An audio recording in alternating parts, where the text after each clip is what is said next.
Hello, I'm Jim Canfield, president of CEO Tools by Aprio and author of CEO Tools 2.0. I'm happy to share with you today one of our monthly tools. It's one of the most powerful tools that any leader can deliver on a monthly basis to their team. And it's called the Leadership Letter.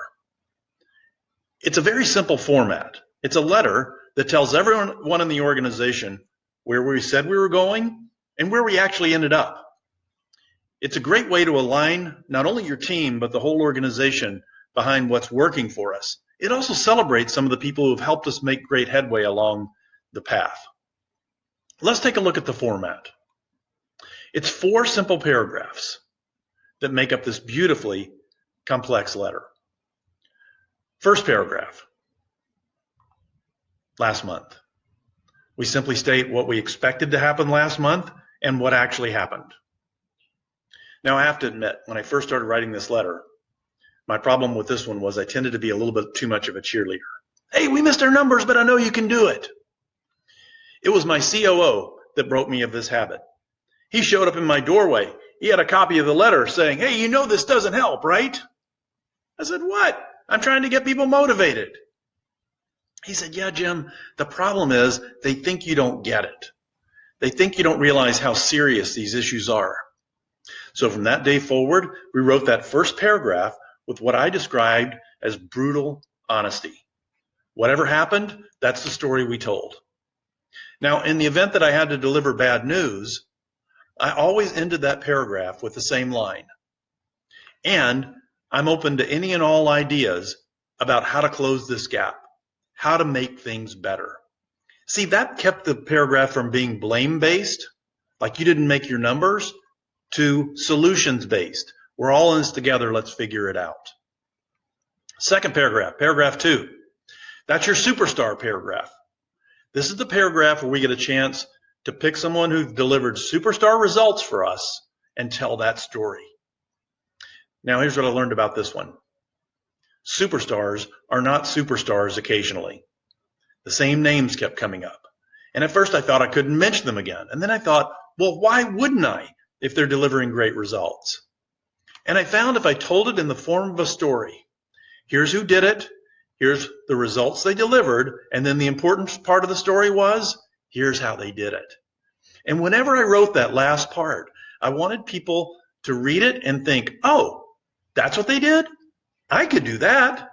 You mean that's it? I could do that. That would get more people engaged in working to deliver those great results.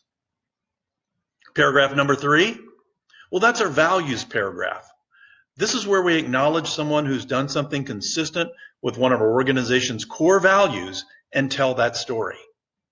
Honestly, this is the only time people really are sure that our values exist, when they see a living, breathing example of it. Here's my favorite story about this one, and it's about a lady named Carla. Carla worked in the accounting department of a promotional products company, mugs and t-shirts, that sort of thing. She was there at 8 o'clock on a Thursday night, closing out the books for the board meeting the following Friday. She got a phone call at 8 o'clock at night. Now, to be honest with you, she told me later she thought it was her kids wanting to know when dinner was going to be ready. But it wasn't. It was a client, almost in tears. See, she had forgotten to order a product that they needed for a big sales kickoff that same Friday.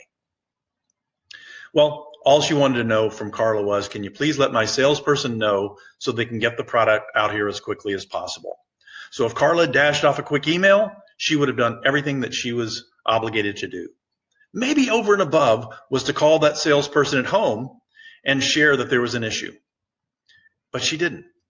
She knew they had that product out in the warehouse, and she drove her minivan around, packed it floor to ceiling, front to back. They said there was enough room for her to drive, and that was about it.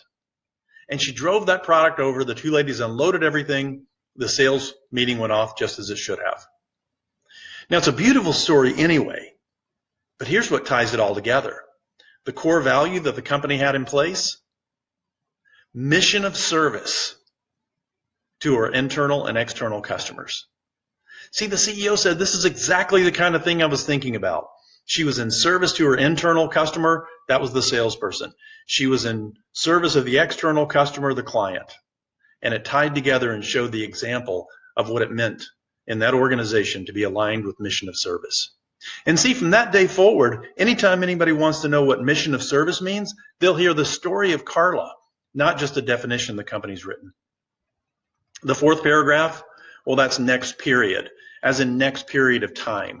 Now, I say it that way because what it means is 8 times a year, it means next month. I'm going to write about that upcoming month, what we expect and where we're headed, and big things that we might want to accomplish. But 4 times a year, I might want to talk about the quarter. I'm apt to set objectives for that 90-day period. And if I do, I'll mention that in that first month leading up to that quarter. Now, I always will drop down and say, now in the first month of the quarter, here are the things we'll look to accomplish, but I won't leave out that monthly part. So in 4 short paragraphs, I've been able to hold us accountable for what we said we were going to do the last month and what actually happened, celebrate someone who delivered great results, acknowledge someone who did something that was in support of our key critical core values in the organization, and set the direction for the next period that I want people focused on. I hope you'll find this tool as valuable for you as it was for me, and we'll see you next time.